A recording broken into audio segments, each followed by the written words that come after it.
जी बिल्कुल, चलिए इसी के साथ शुरुआत करते हैं सवाल जवाब के सिलसिले की। आज के पहले दर्शक हमारे साथ फोन लाइन पर मौजूद भी हैं। नाथवाड़ा से अशोक ने हमें कॉल किया। नमस्कार अशोक जी, पूछिए क्या जानना चाहते हैं आप? सेक्टो ऑटो रखा है मैंने 5,000 शेयर 53 रुपए के भाव पे। लॉन्ग टर्म सेक्टो ऑटो के शेयर्स आपने लिए हुए हैं? हाँ जी जी, किस भाव पर? 53 रुपए 53। ठीक है, और आपका नजरिया क्या है? लॉन्ग टर्म 2, 3, 4, 5 साल। ऑलराइट, ठीक है, आपको राय दिलवा देते हैं। किरण, गुड मॉर्निंग टू यू। सवाल आपसे होगा, सेक्टो ऑटो के 5,000 शेयर्स है, इनके पास 53 के भाव पर लिया हुआ है, 3 रुपए के आसपास का भी इनको पर शेयर नुकसान हो रहा है। सलाह क्या होगी? लॉन्ग टर्म के इन्वेस्टर हैं। गुड मॉर्निंग साक्षी जी। मुझे लगता है कि होल्ड करना चाहिए। चार्ट पैटर्न अच्छा है और कुछ कॉर्पोरेट एडजस्टमेंट्स हुए थे बीच में, उसके चलते ये स्टॉक में और भी तेजी देखने को मिल जानी चाहिए। इसको एक छोटा सा रेजिस्टेंस है करीबन 55 रुपए का, ये एक बार क्रॉस कर दे तो इसमें थोड़ा सा मोमेंटम आपको देखने को मिल जाएगा। जो कि लॉन्ग पोजिशन है इसके लिए स्टॉप लॉस सजेस्ट करूंगा 45 का। जब तक 45 के ऊपर है कोई दिक्कत वाली बात नहीं है, पर 45 के नीचे अगर स्टॉक चलता है तो बिल्कुल तेजी से बाहर निकल जाना चाहिए। जी अगली क्वेरी हमारे पास मनाली पेट्रो पर आनंद की, जो कि दिल्ली से बातचीत कर रहे हैं। गुड मॉर्निंग आनंद, अपना क्वेश्चन पूछिए। हाय, हाउ आर यू? एक्चुअली मैंने मनाली पेट्रो लिए हुए थे 3550 में 2000 शेयर, तो उसको अभी मुझे होल्ड करना है या सेल आउट करना है? अच्छा, एक क्वेश्चन और है मेरा। मैंने आईसीआईसी बैंक भी ले रखे हैं 1500। ठीक है, 243 244 में। 240 आपका परचेजिंग प्राइस है? 244 और आपका होराइजन क्या है? लॉन्ग टर्म थोड़ा रख सकता हूँ, होल्ड कर सकता हूँ। ठीक है, आपको कमेंट्स दिलवा देते हैं। किरण, दो क्वेश्चंस हैं आपके। एक तो ICICI bank long term view है, परचेजिंग प्राइस इनका 244 का है, और दूसरा सवाल है इनका मनाली पेट्रो पर। इनकी जो खरीद है मनाली पेट्रो में हायर लेवल्स की है, क्योंकि अगर आप बीते 6 मंथ्स की भी परफॉर्मेंस देखेंगे स्टॉक की, तो इसने 22 रुपए के लेवल से एक अच्छा मूव दिया है। 32 पर अभी ट्रेड कर रहा है और बीते 2 महीने से कह सकते हैं, पर कहीं प्रिसाइसली 1 महीने से एक रेंज में ही कामकाज कर रहा है। 3550 का परचेजिंग प्राइस है, थोड़ा सा नुकसान हो रहा है अभी। क्या स्ट्रेटेजी रेकमेंड करेंगे?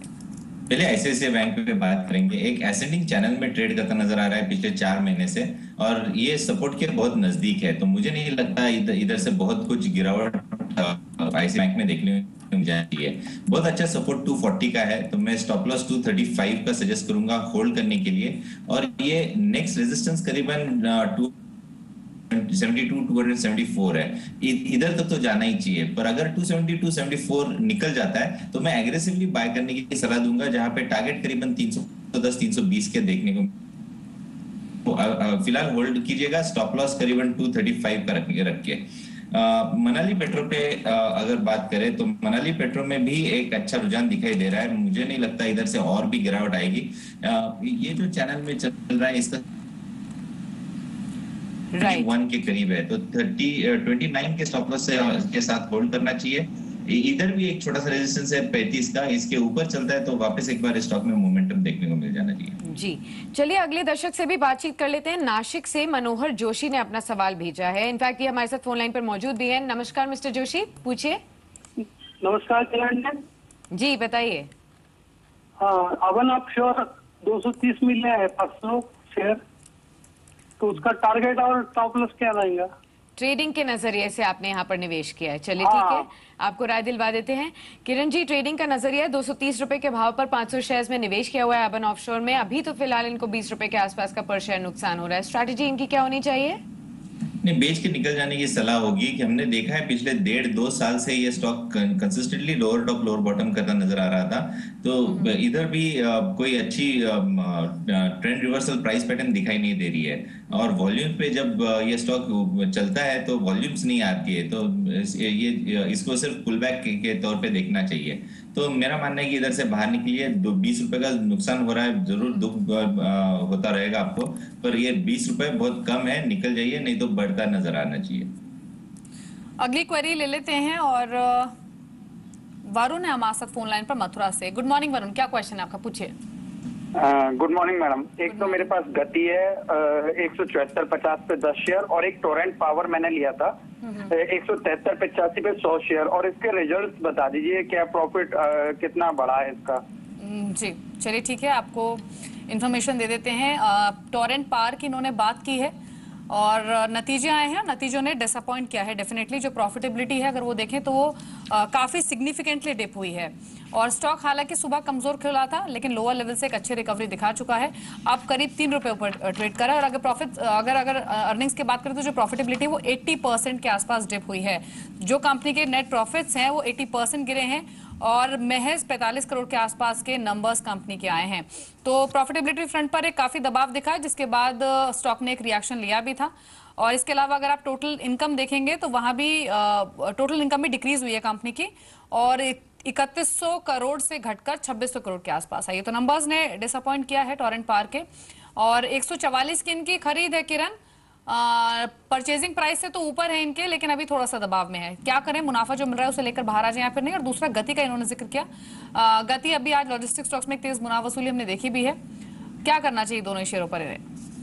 टोरेंट पावर से बाहर निकल जाने की सलाह होगी क्योंकि इनका शॉर्ट टर्म का नजरिया है। इधर से मुझे इमीडिएटली एक बड़ा मूव दिखाई नहीं दे रहा है, तो इधर से बाहर निकलने की सलाह होगी। हालांकि 200 एक बहुत इंपॉर्टेंट रेजिस्टेंस है, इसके ऊपर अगर चलना चालू कर देगा तो वापस इसमें एक शॉर्ट ट्रैप बनता नजर आएगा और वापस एक बार इसमें मोमेंटम देखने को मिल जाना चाहिए। नीचे कितना जाएगा ये कहना बहुत मुश्किल है। नीचे नेक्स्ट सपोर्ट करीबन 140 का है, तो अभी बाहर निकल ले और 140 पे वापस एक बार रिव्यू ले सकते हैं। दूसरा गति की बात करें तो गति में मुझे लगता है कि होल्ड ही करके चलना चाहिए।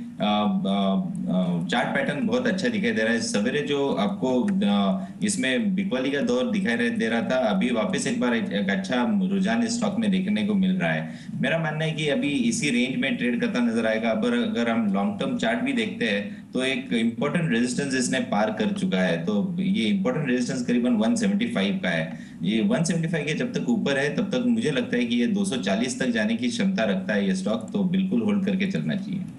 ऑलराइट, चलिए यहाँ पर भी आपको राय मिल चुकी है। अगले दर्शक भी फोन लाइन पर हमारे साथ मौजूद हैं। दिल्ली से आनंद ने हमें कॉल किया। नमस्कार आनंद जी, पूछिए। नमस्कार मैम, मेरा सवाल पीएनबी पे है। मैंने पीएनबी के एक कॉल ऑप्शन में रखी है 130 की, ठीक है, 4.15 के रेट पे।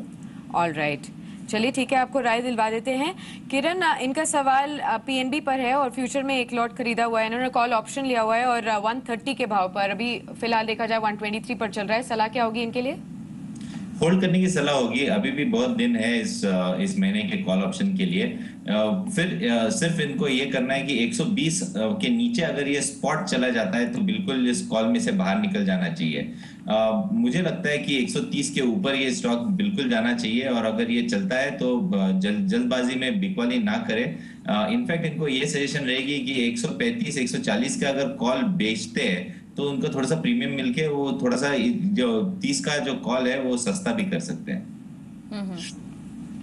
अगला सवाल ले लेते हैं और क्वेरी है हमारे पास सपना की, पुणे से। सपना, गुड मॉर्निंग, क्या क्वेश्चन है आपका, पूछिए। Good morning. मेरे पास 200 शेयर्स ट्राइकॉल के हैं 107 पे और 100 शेयर्स है Sangam India at the rate of 273। Sangam India में परचेजिंग प्राइस है 273 का, या और प्रिकॉल में 107। या ठीक है, क्या करना चाहिए किरण? प्रिकॉल 107 रुपए खरीदे, 108 पर शेयर कामकाज कर रहा है, और एक संगम इंडिया जहां परचेजिंग प्राइस का 273 का है। दोनों स्टॉक्स पर आपके कमेंट्स। प्रिकॉल की पहले बात करेंगे। 50 रुपए से 120 तक एक सीधा स्टॉक चला गया है। इसके बाद इमीडिएट अगर एक्सपेक्ट करते हैं कि ऐसे ही स्टॉक परफॉर्म करेंगे तो बहुत डिफिकल्ट है। मुझे लगता है कि ये स्टॉक थोड़ा सा टाइम करेक्शन करेगा, यानी इन्हीं लेवल्स के इर्द गिर्द ये स्टॉक ट्रेड करता नजर रहेगा। तो मुझे लगता है कि 105 on the lower side, 120 on the higher side अगले 2-3 महीने ये अगर ट्रेड करता है तो ये बहुत अच्छा रहेगा। तो उनको अगर ट्रेडिंग का नजरिया है तो उनको थोड़ा सा लॉन्ग टर्म के हिसाब से देख लेना चाहिए। मुझे लगता है कि इसमें बिल्कुल स्ट्रेंथ है और ये कंटिन्यूएशन पैटर्न वापस एक बार करता नजर आएगा। 100 रुपए के स्टॉप लॉस के साथ होल्ड कीजिएगा, यानी 7 रुपए की रिस्क रहेगी। 120 के जब ये स्टॉक वापस ऊपर चलना चालू कर देगा तो 175 से 200 के टारगेट्स आपको देखने को मिलेंगे और ये करीबन 8-9 महीने के इन्वेस्टमेंट के हिसाब से रहना चाहिए। दूसरा उनका स्टॉक था संगम। संगम के बारे में इनका परचेज प्राइस करीबन 200 कितना था? 273। 273। मुझे लगता है कि इधर से संगम में ऐसे वैसे भी इलिक्विड काउंटर है और बहुत छोटे दायरे में ट्रेड करता नजर आ रहा है पिछले 4-5 महीने में। तो इसका नेक्स्ट लेवल ऑफ ब्रेकआउट पे ध्यान रखना चाहिए। इसका नेक्स्ट लेवल ऑफ ब्रेकआउट 288 है, तो 288 के ऊपर चलेगा तो वापस एक बार ऐड करने की सलाह होगी। हालांकि अभी के लिए मैं इनको स्टॉप लॉस सजेस्ट करूंगा जो कि करीबन 254 का होगा। राइट।